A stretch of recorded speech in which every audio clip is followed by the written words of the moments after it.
What's up, everybody? Thralls Metal here once again. I'm Necrotic Nick. I'm Jammin John. And, of course, we have an album review for you, and it's Friday the 13th. Woo! So, of course, we have to go over some obscenely heavy, evil shit, and I think we found exactly the right thing to cover, because we are going to go over the latest offering from Sulphur Aeon, 7 Crowns and 7 Seals. This again comes out on the 13th of October on Van Records, or Von Records, I don't know, it's one of those. Von just sounds more evil. It does. Evil Von, like Victor Von Doom. This band formed in 2010 in Germany. This is their 4th album overall, and I think this band is just unbelievably underrated. I legit feel this band should be much bigger than they are with their giant, grand size, epic death metal sound, touches of black metal, maybe progressive. This stuff is absolutely huge. I got into them on their last album, The Scythe of Cosmic Chaos, which rips from front to back, and then I got their other 2 albums and I found out that was pretty much the standard there. Everything they put out, in my opinion, has been absolutely killer. Yep. Yeah, actually, we found out about this band through Scourge of Vinyl, another YouTube channel, and he said we should check out Sulphur Aeon, and we did. And it was fucking awesome. And this record is that. Yeah, needless to say, this was probably one of my most anticipated albums for this month.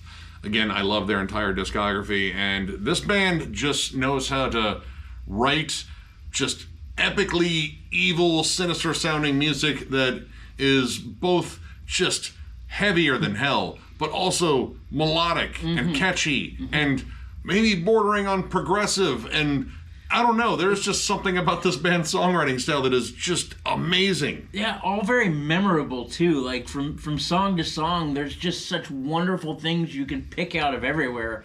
And it's catchy, and it's heavy, and it's evil as all get out, but not in a, like, scary way. No, the whole vibe in this album is, like, you know, not like the unsettling, creepy evil that you feel you have to run and hide from. Like, this is the kind of frozen in fear, staring up at a giant Lovecraftian god looming over your city and realizing that, well, that's pretty much it. We're done here. There's no way we're getting away from that one. And he's trying to lure people in with candy. It's like, come over here, little girl, I have candy. And I'm not so sure. And he's like, but it's Godiva. What are you going to do? Otherwise, it's just going to smush you. Just take the fucking candy. I mean, he's 350 feet tall. What do you want? Godzilla, probably his backup, but I don't think that's happening either, not in this universe. So before we get to the grandeur of this album, you get a little bit of an intro with somber tidings, and it's actually kind of a cool intro. You have ambient noise, which this album excels at atmosphere. There is just this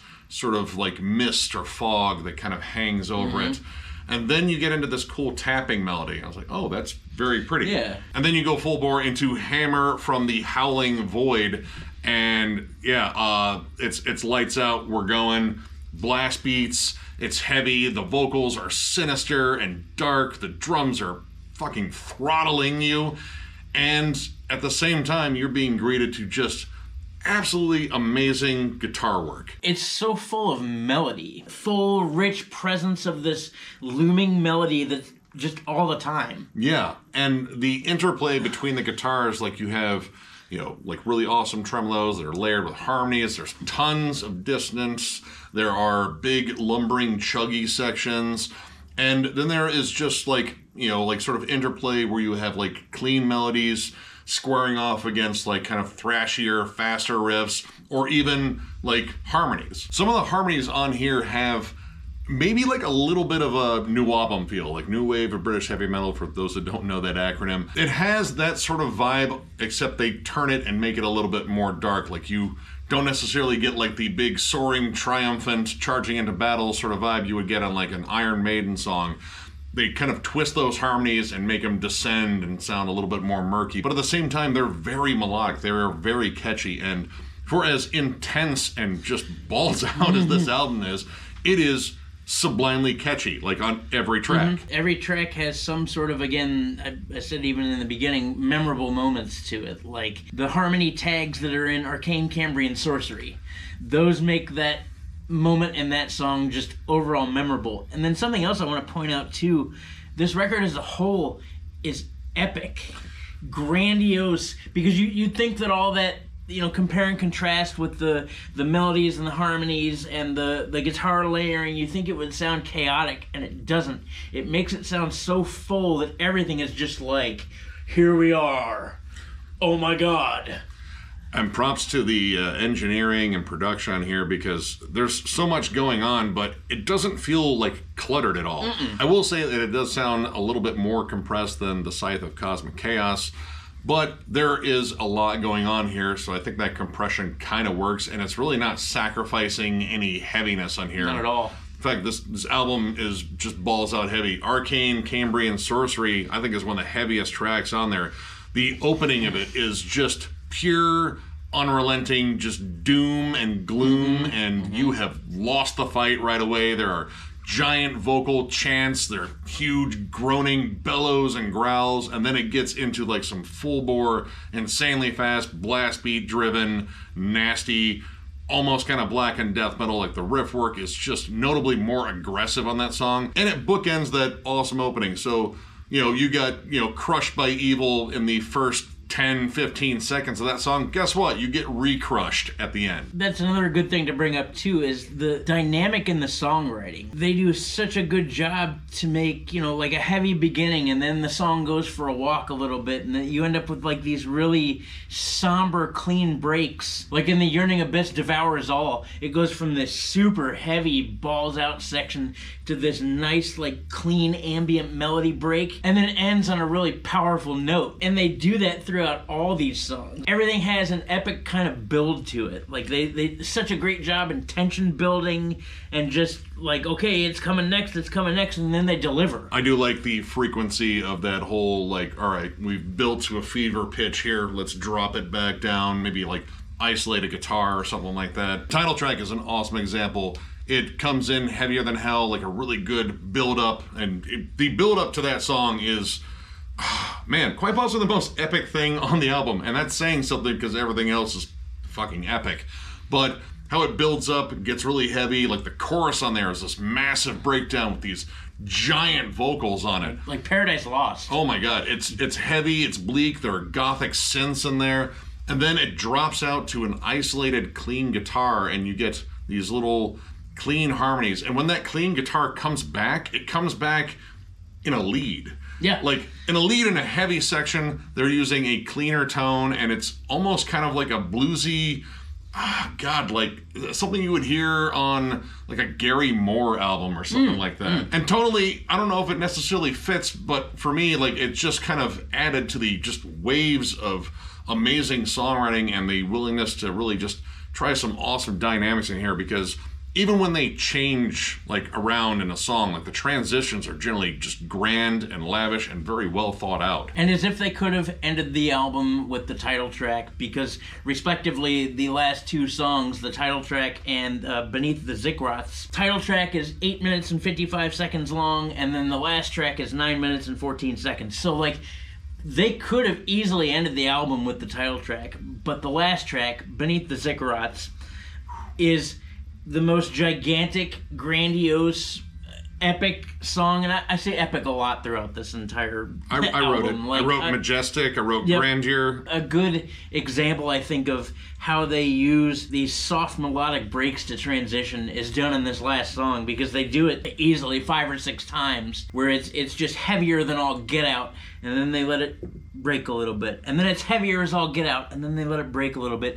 Actually flows to me like a prog song would. Honestly, like some of the songwriting dynamics, I would say, at least on those last 2 tracks specifically, it kind of does move like a more like progressive song, just in terms of like, like the dynamics being much more grand. There's a lot of really cool instrumentation in there.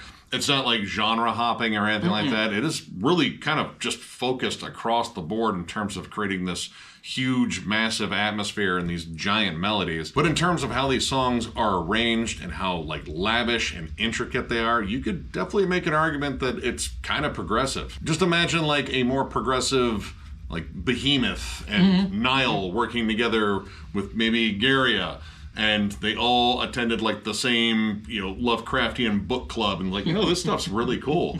Let's write a 4 concept albums based on it. One of the main things that I loved about this album, and it's kind of just them in general, they found this awesome balance between being like absolutely crushingly heavy, brutal as hell in times, and sinister and dark, but again, constantly melodic. Like every track, almost every moment in here has some cool soaring, occasionally even bright melody on here, and somehow it works in with all the other cool dynamics. And on top of that, you have some really killer vocals. The vocals on here are as grand as the music itself. You have fierce growls, well enunciated ones. On top of those, occasionally you have like higher screams. Sometimes you have like an anguished bellow, like someone being pushed off a fucking cliff. And then you have like gothic cleans, like a dark choir. It kind of reminds me of like all the clean sections that Dave Vincent sang on like God of Emptiness. Yeah. Except it's a choir of Dave Vincent's and none of them are wearing cowboy hats. Yeah, I ended up liking pretty much everything on here. Even the album cover. The album cover, I don't really know how to describe it other than it's some elder god's blown out butthole pouring chili out of it or something. I don't know. The universe is suffering courtesy of whatever that thing is doing, but the artwork's absolutely amazing, and the album is absolutely amazing. I can't think of anything I don't like on here.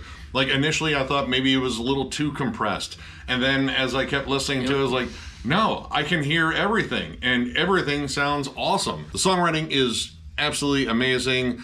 It's technically proficient without being just wankery. Yep. Yeah, no, they did pretty much everything right on here, and that's, again, kind of their thing, because I like all of their albums, and we'll just add one more to the list. This is a strong 4.5, another one that is bordering close to that elusive 5 mark that I'm not giving out, but I've alluded to it, so pick out those reviews and figure out which one might be at the top of my list. But this is absolutely amazing, once again. I don't know if it quite beats the Sight of the Cosmic Chaos. That's been a favorite of mine for a while, but I am going to jam the living dog shit out of this. It is one of the biggest sounding death metal albums I think I've ever heard, and for being as brutal as it is unbelievably melodic. Like, this is some of the coolest guitar work I think I've heard in death metal this year, and yeah, I kind of knew this was going to be good. Like I said, this was one of my most anticipated albums this month, and oh my god, did it pay off. It's like Christmas in October, and it's death metal, and that makes it better than Christmas. So yeah, if you were a fan, again, of like Behemoth, Nile, Garia, just huge sounding, massive death metal bands that like to be theatrical, but don't like bother you like a theater student. I was a theater student. So was I. Yeah, I was an obnoxious prick. But yeah, this album's cool. Go get it.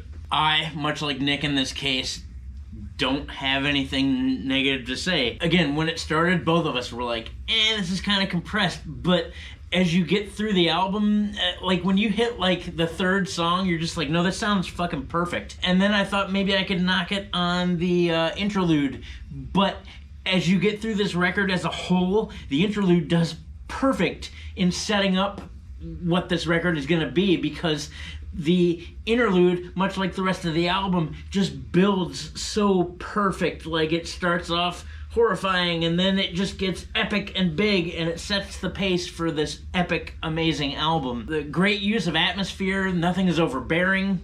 The songs flow incredible. Like, the transitions are just mwah. Everything is set up so nicely, and every moment is more epic than the next. I can't tell you how many times we were listening and I just went, raw. Like, Cthulhu is definitely devouring a city, and somehow, even though the city is scared, they don't seem to mind, which is weird. This record just kicks all sorts of ass. If I didn't say it before, I don't think I did. It's a strong 4.5, and although I've given a 5 this year, I mean, we're right there. I mean, I too am gonna jam this record to no end. I have a feeling that this sounds amazing on really good speakers, which I now have both of. If you're a fan of Nile or Garia or Behemoth, Paradise Lost, or even some Typo, you're probably really gonna dig this record. I would definitely recommend checking this out. As for us, I'm sure we will be listening to this nonstop, and yeah, you should also do the same. You'd kind of be a fool not to. This is a really, really damn good record. Ruins of Beveraz, too. Throw that one in there. Yeah. This is amazing. So, if you enjoyed this review, give it a thumbs up. And if you are new to the channel, subscribe, because we do stuff like this all the time. We are also on Patreon. If you'd like to help us out there, there's a link down below, thrallsofmetal.com. Our Patreon link is there. It is also on our channel, but thrallsofmetal.com actually has our store, which we do have new shirts. We have old shirts at a discounted price. We even have hats now. If you're looking for Thrall stuff, that is exactly where to find it. And as much as I would like to tell you something like, oh, we're promoting a show or whatever, we're not. We've saved the last portion of this to say thank you. Much like we always do.